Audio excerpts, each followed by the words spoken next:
What's up, everybody? I'm Thomas J. Bellezza, and welcome to The Right Mindset. Thank you for joining me. Today, we are going to go over more advice from literary agents for authors, specifically in the fiction genre.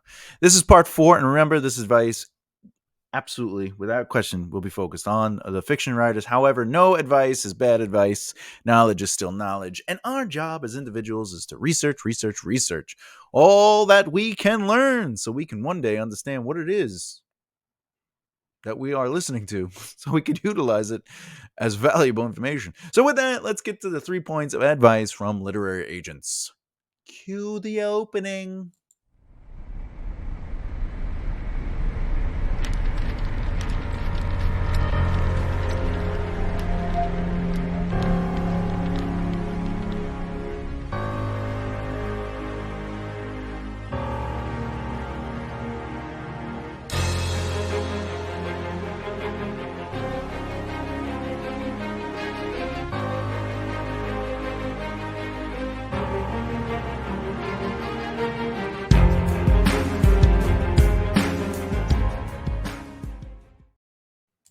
Like I said, today is going to be advice from literary agents part 4. If you haven't been following this series, there are 3 other videos up to this point. So please subscribe if you're new here. If you have been here for a while and you're liking the videos, also hit subscribe. But click that bell icon so you don't miss out. You want to get those notifications. Anyway, let's get right to it. The first point of advice is it isn't wise to brag. All right. I know, Tom. I know you shouldn't brag, but this book is so damn good. Why can't I brag a little bit? Well, listen, I honestly, I feel bragging happens best when you let the proof of the pudding speak for you. You don't always have to brag on top of it, right? You know, what did they say? The talker is not necessarily the wiser, right? So in the same thing, if you're bragging, is it really that good? Can't be like, this book's going to be amazing. But then they're like, well, what is amazing to me? Right? So let's get into some of the thoughts and ideas that I wrote down for it isn't wise to brag. You should be confident, but you don't have to stand on the mountaintop and let everyone know you are awesome, amazing, unique. What's the old saying? If you have to announce you're the alpha in the room, you're not the alpha in the room. I know. Alpha beta studies have proven that that's not a real thing, but it is a saying. We all understand what the saying means, so I used it. All right. Same goes with bragging, though. Besides, it's not your job to tell people what to think. As with marketing, you don't tell people to buy your book because it's an awesome, amazing, and unique read. That's right. Marketing is not about telling people what they think or should think. But I will say this, you have to tell them what the book is about, the journey you had writing that book, and things that could emotionally connect your readers. For example, uh, this is a great book. You should buy it. Is not a pitch to anyone, including literary agents. Their idea of great might not be what your idea of great is. That's why it isn't wise to brag or boast. Remember, if I tell you my book is great and awesome, and then you read it and you're like, this is nowhere near what I feel great and awesome is, now I've discredited myself as an honest or a valid pillar of acceptance. If I write another book and I say this one's awesome, you can be like, well, you said the last one was awesome, and it definitely wasn't, right? So it's your job as someone who markets isn't necessarily to tell people it's great. It's about telling them your story, your journey of writing the book. It's about telling them what the book is about, because that's non-biased. The book is going to be what the book is. And of course, by telling those things, they might discover there's something about your journey as a writer that they connect with, and or the themes of your book that they might connect with. The thing is, let the agent be the judge of the quality of the material. Let your readers and audience be the judge of the material. However, let them experience the journey for themselves without giving a biased preview of it. Remember, we only know what we know. So an agent might not know that your version of awesome should be their versions of awesome. As we market, you still want to highlight certain truths in your cover letter. Okay?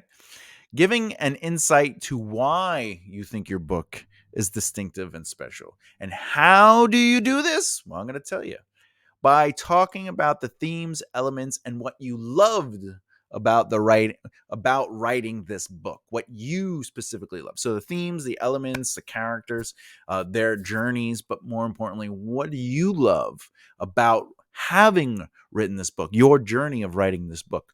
Your emotional connection to it is a truth that can't be disputed.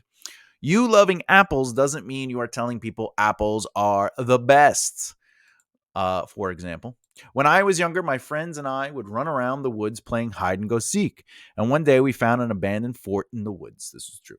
I must have been 10 years old or something, or whatever the case is.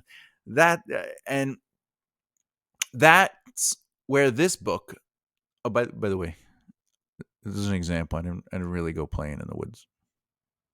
I didn't have friends when I was younger. I'm a writer. No, but anyway. All right. So let me set it up. Okay. The idea is, the example is you're going to talk to people about your experience and why the book is important to you and something about the book. So the example is when I was younger, my friends and I would run around the woods playing hide and go seek. And one day we found an abandoned fort in the woods. I must have been 10 years old or so. That's where this book, The Storm Beneath the Trees, first came to me. From my childhood, I could explore a fictitious version of that day. What if a bunch of kids were playing in the woods and found themselves lost as they came up to an abandoned fort? And from there, they themselves were trapped in underground tunnels after foolishly exploring that fort. Now, running from an unknown force, they are forced to work together, trying to survive as a hurricane is brewing overhead. Not that this would be the only thing you write in that cover letter, but as you can see, it says more than you should read my book because it's good, really good.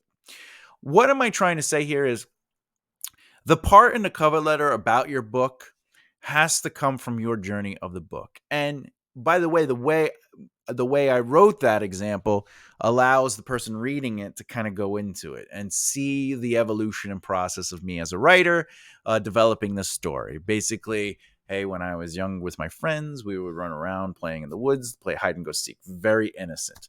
One day we found an abandoned fort in the woods, and I must have been 10 years old. With context, kind of adding some value to the story. And that's where this book, The Storm Beneath the Trees, first came to me. And that means that even at a young age, you were creative and you maintained that childhood creativity. And this story really connected with you emotionally to the point where you took it with you into your later years to explore the story idea. And you're also talking about your passion for the writing. From my childhood, I explored a fictitious version of that day, meaning you're really good at taking something that's real and then building on it. And the idea, you're asking that question. You're presenting the question to the agent or the reader. What if a bunch of kids were playing in the woods and found themselves lost as they came up to an abandoned fort? There's mystery, intrigue. We're not giving anything away, but we're creating questions. And from there, they themselves were trapped in underground tunnels after foolishly exploring the fort. Who here, as a kid who went into the woods or went into abandoned buildings or whatever, didn't explore abandoned places, right? So it's something we can relate to. We're connecting with people. Maybe there's audiences that, oh, when I was younger, I would do that. And I remember thinking like, oh, I wonder if this was a magical world or a mystical world.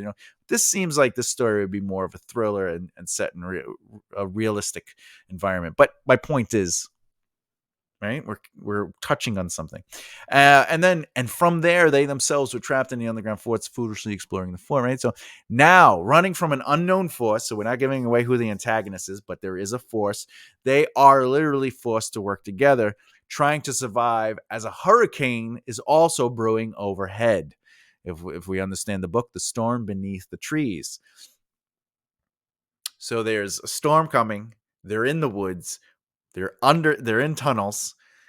There's a force within that area, that abandoned fort, coming after them. They have to work so beneath it. So it's a play, you're creating scenery, but it's more than just saying This is a good book. So it's important to not brag, but to establish story. Whenever you do marketing, it's all about establishing story. It's about establishing themes, things that are important to you, and then connecting with your audience through your experiences so they can feel your experience. Again, McDonald's doesn't say, you are going to love this. You need to have it. These burgers are great.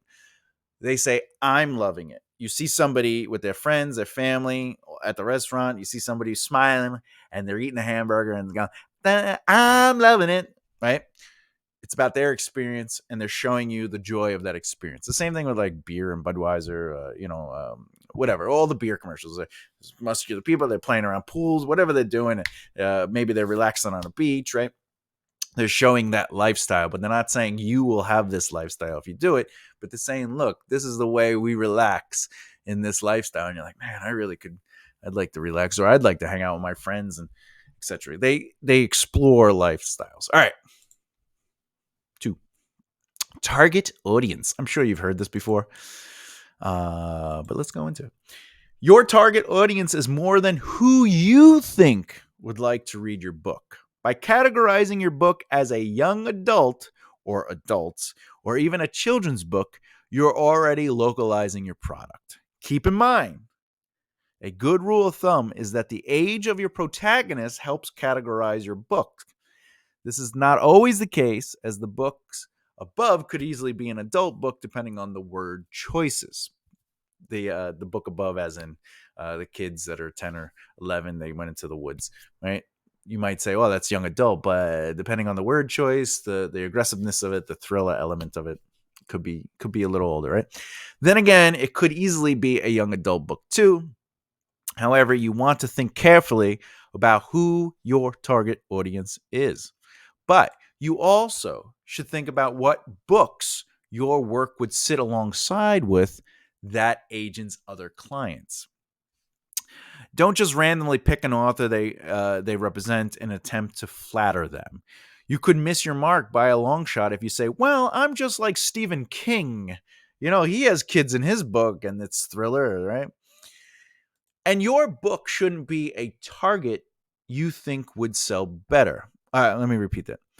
Your book shouldn't be for a target you think would sell better. Meaning, there was a time when vampire books everybody was writing vampire books. Then there was a time where everybody was writing dragon books. And then there was a time where, and you go, well, let me write that book. You got to remember, it takes you a year minimum to write, edit, design, whatever else, a book. Okay? We're not all Brandon Sanderson, right? So let's just average it out. And you know what? Maybe you wrote a book in a month, but your first draft is not your last draft, right? It takes a little bit of time. You need alpha readers and beta readers. You need to have editors, line editors, copy editors. It takes up time, right? You might write fast, but not everyone reads fast, okay? So by the time your book comes out, right? That's why you really, as a marketing person, you need to look at your book as, what do you want to tell? What are you trying to say with your book? What are your stories? Giving your book more value than, I wrote this, it's good. What are you trying to say with your book? And that's really what you're selling. That's really your target audience, is the depth of what you're really writing is probably more important to your target audience. However, let's just say, besides saying, hey, my book sounds like Stephen King, right? And the target and your book need to work in tandem, just like I basically said. A good target audience that is popular right now does not equate to high sales of your book. You need to really put some thought into what your book is, who it honestly is for. And when you reach out to literary agents, it is less about you being like, hey, I'm like one of your other clients, you should sign me, and more about knowing your agent and what kind of books they like. And this is a great example of looking deeper into the books that they represent. If they have Stephen King, right? Your books aren't like Stephen King. And maybe your themes aren't like Stephen King's. And maybe because your perception and your experience in life are not the same as Stephen King. So you might feel your book is like Stephen King, but it's good to understand the greater depth of the books you're associating your brand with. Because remember, your first book hopefully isn't your last book, and you're trying to build a career, a future. You want your books to establish overall themes, but that doesn't mean it'll be the same book every time, because you can write a fantasy book, a sci-fi book, you could write a thriller, and they could all have similar themes or things that are important to you to talk about, the things that are emotionally important to you, to say more than this is a book about Freddie, right? Okay. So, target audience, when you go in, it's more than about, hey, this is a young adult. It's more than, this is a thriller, you have a thriller writer. And again, also, I'd like to also state, if you approach a literary agent and they already have like 3 thriller authors, that might not be the agent you want to approach. I'm not saying don't approach them. I'm saying you might not want to approach them because they already have thriller authors. However, it does come back to, what are you saying in your books? What is it you're really saying in your books? And do they fit within the themes of those other thriller authors? Are you saying something different? And just because you are different doesn't necessarily mean you are saying something different, because you might not have your voice yet as a writer. Even though you may feel you have the voice, you have to understand a book is more than what you're writing. There's something deeper in there. And the best way to get that is just have people read it. Don't ask them very specific questions to lead them, but say ultimately, uh, how did this book make you feel? What are things that made you feel? What are themes that you saw? Things like that. Get them to kind of give an analysis of your brand without really being a brand Q&A. All right, third, don't attempt making it yourself. That's right. Don't attempt making it yourself refers to anything that has to do with your branding, artwork, and marketing material. I tell you, I'm sure you've seen a book from an independent author, or even like a non-independent author, like a professional author, and you're just like, what's the deal with this cover? And it turns out they were like, I want to make the cover myself.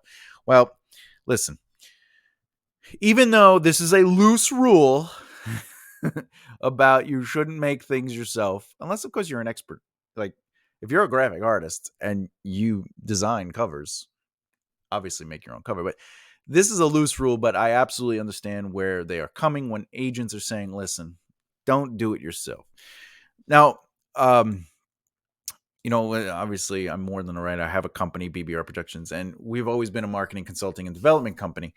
Not that that's I'm not pitching it. Don't even go look up at the website. I'm just saying. I have 20 plus years. That's what I do. I market, I consult, and I develop in the entertainment industry. So, and I can tell you, one of the many things that can kill your starting point is bad design.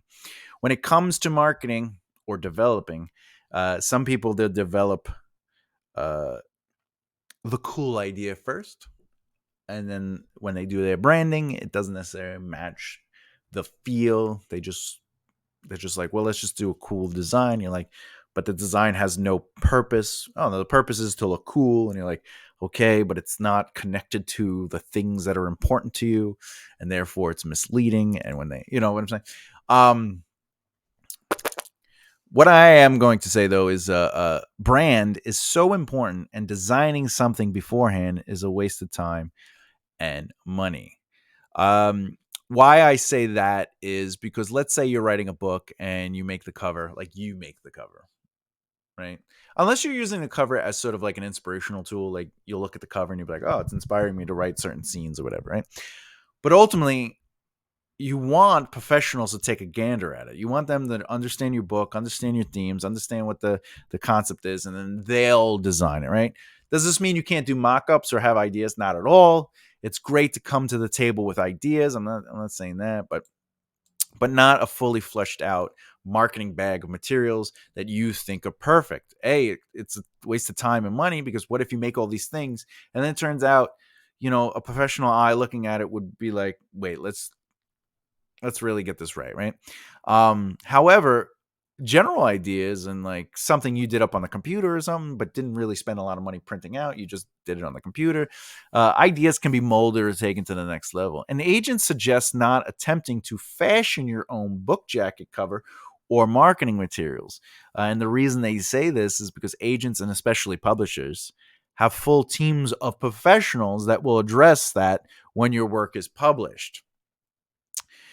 See, marketing your first book, even your second, third, or fourth, will be a deciding factor and part of your emotional connection with your audience. I've talked about this in other videos where it's basically you're not selling a book, you're selling a brand. And the brand is more than what you're writing about. What you write about is the backdrop, however, the themes, elements, and the bigger picture, the bigger purpose and mission and stuff that's important to you, the things that flow through you, like the things that you're creatively and emotionally connected to beyond he fights a dragon is going to be what your audience connects to, and the art and the marketing will be a part of that. If you establish poor marketing in the beginning, that's one thing. You could change it by your second book. But if all your books, the 4 or 5 books, the designs are not comparable to the brand, it'll be hard for your audience to connect to the book. Because remember, you don't sell a book by them knowing how it feels to read your book because they haven't read it yet. If anything, it's usually cover, maybe a tagline. Let's say they're just walking around the bookstore. They see it. They see the sleeve, the sleeve, the edge, right? So let's say the edge isn't intriguing, but let's say it is. So they pick it up, they look at the cover. Now, is the cover good or bad? Well, what if the cover is really awesome looking, but has nothing to do with your brand, nothing to do with the elements within the book? It's just an awesome cover. Then they open it up, and or maybe they turn it on the back and they read that, you know, the back of the jacket, whatever, and they're like, all right, this paragraph. Let's say they like the paragraph, and then they open it up, and it's the first sentence, then it's the first paragraph, then it's the first page, and let's say all that works together, then you're in. But that's a lot to be dealing with. That's a lot of hopefulness. And that's why you have to connect with people so early on. Does that mean you can't change stuff that you already post? Like, let's say you made 1 or 2 books. No, you could go back and change things. Even Stephen King and Anne Rice, they went back and they had books that they wrote on the pseudonyms, whatever, and they changed back to their regular names. But all I'm saying is there is a value in making sure that your marketing is going to have a future message with it and not just one and done elements just to sell a book. Or, yeah, well, Tom, I'm going to sell 10,000 books. All right, great. 10,000 of one book. You want to have a future. And this is why it is best to allow for change and to listen to the experts who have been in the industry for a long time. However, the more research you do and the more understanding you have to marketing, not that you need to be an expert in marketing, but come to the table with some wisdom of yourself so you could have a conversation and really you have a certain things. Well, you could direct those things. I hope this was helpful. Final thoughts on this information. And as always, I'm not sponsored by Dietary Pepsi, Wild Pepsi, but what is it? Diet Wild Cherry Pepsi. I'm not sponsored by them. But I wouldn't say no. All right. As with any information, my a good rule of thumb is to take it in and go do your research. That's true. Knowledge is what we know, but to understand something, we need to dig deeper. Even my videos are just information. They're not the hard, fast rule. It takes exploring several resources to develop an understanding of that information. Remember, knowing is not the same as understanding. When you look deeper into what you know, you can see other sides to it. And one day you'll know so much about something you've been researching that you can do a magical thing: explain it simply to others. The more you can explain it simply to someone else, the greater your understanding of it. And the brain does wonders with things it relates to in a simplified manner. In the end, I really hope these tidbits of advice from real agents is helping you get some insight into the industry. My extra 2 cents that I throw up on top of everything from time to time is mixed with both my personal experience working with agents, publishers, and people in the industry in general. And again, these are just some insights from the minds of agents, but these suggestions are merely that, suggestions and guidelines for you to find that work best for you. And that's the thing, like when it comes to, first of all advice is great advice, but that doesn't mean you need to take it. Research advice until it becomes advice that makes sense to you on a deeper level than, yeah, I should make nice covers, right? You want to always find alternate resources because, like I said, the more you understand something, the simpler you can explain it to others. And your brain works better and faster with that knowledge. Therefore, you could utilize it in a better way. Now, with that said, a lot of times people will hear advice and they'll take it like that's the way to do it, like outlining, right? You should outline. Well, I outline, but I don't think you should outline unless it's what you like doing. You have to find what works for you, and you need to understand why it works for you. And the other thing is, if it does work for you, have you explored other things? Because the more you understand things that might not work for you by attempting to learn it, the stronger you'll have that knowledge at your fingertips for the thing that you do accept. Let me simplify that. It's better to have a vast knowledge on a lot of little things so you can have a stronger point and position on the choices that you make. Therefore, your position is founded not just because you believe in that position, but because you did your research that led you emotionally, mentally, and intellectually to have that stance. It's like people that say the earth is flat. Well, did you do your research? Yeah, I did my research into everything that possibly would say that the earth is flat. All right, but did you do any research on the earth being round or oblique or whatever you want to call it? No, because it's not. It's not. All right, so you're just assuming the world is flat now. No, I'm not assuming. I have evidence, empirical evidence that says otherwise. It is absolutely flat. But you didn't do any research on opposing views. Oh, I did. I did research to disprove those things by showing how the flat world exists. And then you say, well, what about the world being held up by a large turtle with 4 elephants? Oh, that's ridiculous. All right. Point is, expand your mind, expand your brain, change your brain to change the game, but you can only do that if you have the knowledge. With that said, the next video in the series will be more advice, because this is literally advice from agents. Part 5. Oh, I got a question for you. What's some of the best advice you've ever gotten about a career as an author? Let me and the community know in the comments below. And obviously, if you're new here, like I said in the intro, if you're new here or you've been following for quite some time, you want to continue to learn more about improving your craft, insight on the industry, and hearing a little bit from fellow authors, as we have a podcast, which we do video and audio. You can listen to it on Spotify, on the Right Mindset podcast. Please subscribe and hit the bell icon so you don't miss out. And as always, remember, I'm deeply appreciative that you're watching these videos. I love you all. It means a lot to me. I'm going to say, as I always say it, keep developing the right mindset. I'll see you next time. Peace and harmony, everyone. Bye.